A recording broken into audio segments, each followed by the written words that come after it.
but there's nothing you could tell them. Just made a million, got another million on my schedule. No love for 'em, nigga breaking hearts. No keys, push to start. Yeah, you know what it is. Everything I do it big. Yeah, screaming that's nothing. When I pulled on the lot, that's nothing. I tell my town, you see me, you know everything. Black and yellow, black and yellow, black and yellow, black and yellow. I put it down from the whip to my diamonds. I've been black and yellow, black and yellow, black and yellow, black and yellow. Yeah, you know what it is. Everything I do it big. Yeah, screaming that's nothing. When I pulled. Halo, perkenalkan nama saya Firly Mendengarkan NIM 2422411760. Di sini saya akan menjelaskan tentang transportasi pada manusia. Tanpa berlama-lama, kita masuk saja pada pengertiannya, yaitu transportasi pada manusia adalah perpindahan zat atau molekul penting seperti oksigen, karbon dioksida, nutrisi, hormon, dan limbah metabolik ke seluruh tubuh melalui sistem transportasi internal. Sistem transportasi pada manusia dilakukan oleh sistem peredaran darah yang melibatkan yang pertama itu darah sebagai media yang mengangkut zat-zat tersebut, yang kedua jantung sebagai pompa utama yang menggerakkan darah ke seluruh tubuh, yang ketiga pembuluh darah saluran yang mengalirkan darah terdiri dari arteri, vena, dan kapiler. Sistem ini memastikan setiap sel tubuh mendapatkan zat yang diperlukan oleh metabolisme dan membuang limbah yang tidak diperlukan. Transportasi juga berperan penting dalam menjaga homeostasi tubuh. Kenalkan, nama saya Imelda Fogberek, Prodi PGSD dengan NIM 2422411758. Ingin lanjut menjelaskan tentang sistem pernapasan. Sistem pernapasan adalah sekumpulan organ dan struktur dalam tubuh yang bertanggung jawab untuk mengambil oksigen dari udara dan mengeluarkan karbon dioksida sebagai hasil metabolisme. Proses ini penting untuk menyediakan oksigen yang dibutuhkan oleh sel-sel tubuh untuk menghasilkan energi dan menjaga fungsi tubuh yang optimal. Sistem pernapasan manusia terdiri dari 1. Saluran pernapasan atas meliputi hidung, rongga hidung, sinus, dan faring. Yang kedua, saluran pernapasan bawah meliputi laring, trakea, bronkus, dan bronkiolus. Yang ketiga, organ utama pernapasan meliputi paru-paru, tempat pertukaran gas antara oksigen dan karbon dioksida menjadi alveolus. Fungsi utama dari sistem pernapasan meliputi menghirup udara atau inhalasi untuk mengambil oksigen, mengeluarkan karbon dioksida sebagai limbah metabolisme, menyaring udara yang masuk dari partikel dan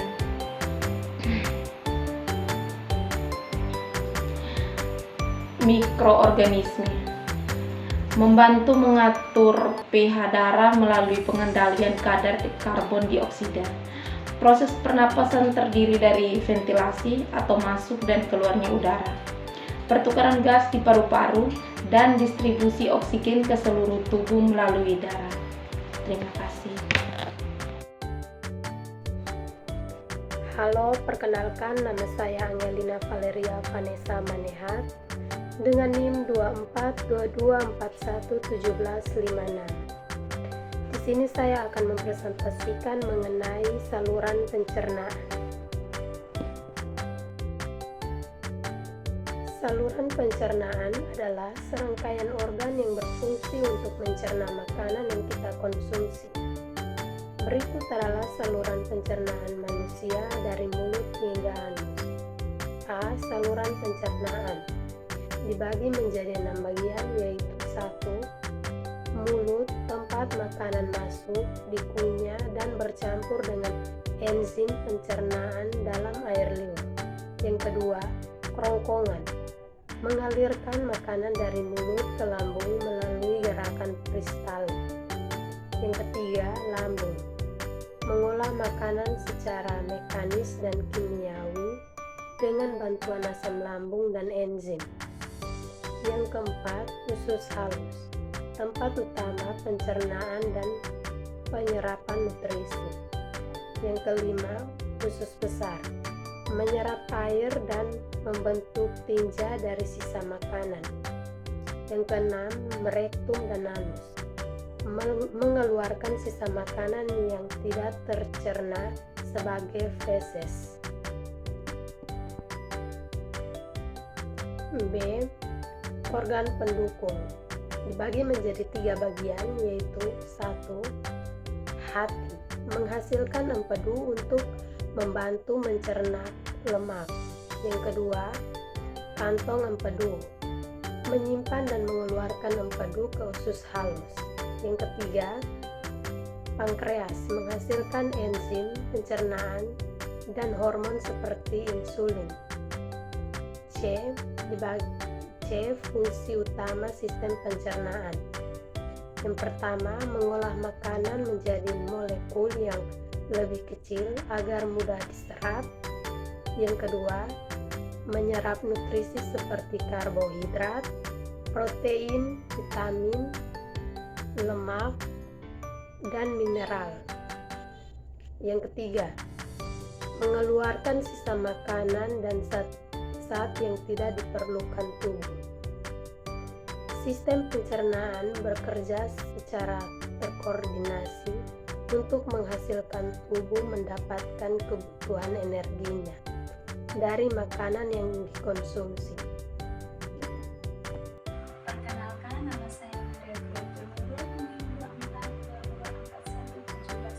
4 kelas I Prodi PGSD, dan saya dari Universitas Muhammadiyah Kupang, dan saya akan presentasikan mengenai sistem ekresi.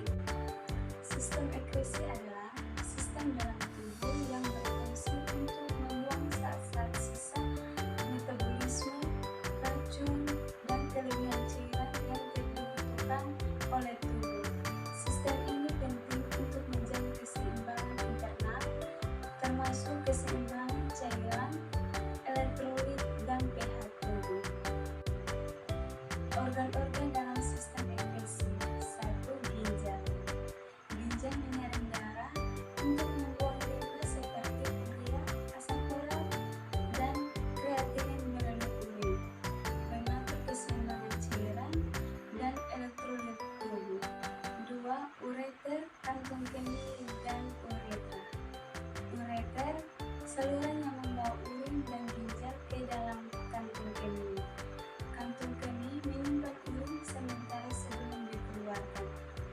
Uretra, saluran tempat urin dikeluarkan dari tubuh. 3. Hati. Hati mengolah zat beracun seperti amonia menjadi urea yang kemudian dikeluarkan oleh ginjal. Menguraikan homoglobin yang rusak menjadi bilirubin yang dibuang melalui empedu. 4. Kulit. Kulit mengeluarkan keringat yang mengandung air, garam, dan sedikit urea untuk membantu mengatur suhu tubuh. 5. Paru-paru. Paru-paru mengeluarkan karbon oksida dan uap air sebagai hasil metabolisme energi. Perkenalkan, nama saya Kristina UR, NIM 2422411767. Saya dari kelas I, saat membaca materi tentang transportasi seluler. Transportasi seluler adalah proses perpindahan molekul atau ion melintasi member sel, baik masuk maupun keluar dari sel, untuk mempertahankan fungsi dan keseimbangan seluler. Homeostasis. Proses ini sangat penting bagi kelangsungan hidup sel karena memungkinkan pengambilan nutrisi, pengeluaran limbah, dan komunikasi antara sel. Jenis-jenis transportasi seluler. 1. Transportasi pasif, tidak memerlukan energi atau ATP. Molekul bergerak meninggalkan konsentrasi dari konsentrasi tinggi ke rendah. Difusi sederhana, perpindahan molekul kecil seperti oksigen dan karbodioksida langsung melalui member. Difusi terfasilitas molekul